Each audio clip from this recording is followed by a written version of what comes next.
Brikena përjetoi një histori të bukur dashurie me Mateon dhe tashmë ndjekësit presin që çifti ta finalizojë lidhjen e dashurisë me martesë.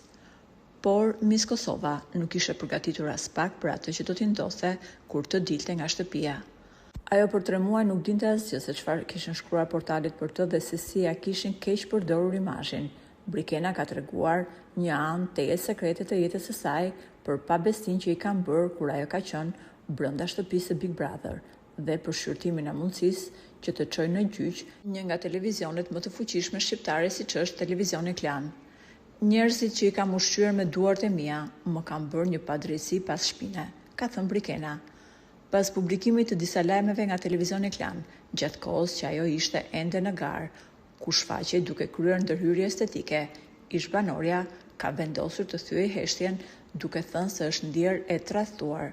Brikena shkroi: "Gjatë periudhës që kam qenë brenda në Big Brother, jashtë kam përjetuar shumë padrejtësi.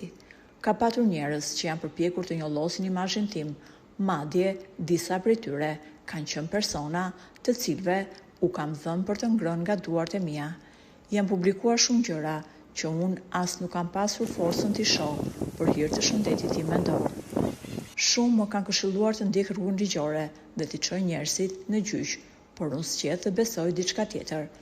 Besoj fort se Zoti ekziston dhe Zoti nuk është një mase që të gërvisht me një herë, por në kohën e dur i jep secilit atë që meriton." Mateo shprehur se çfarëdo lloj vendimi që të marrë Brikena, ai do t'i qëndrojë gjithmonë asaj në krah.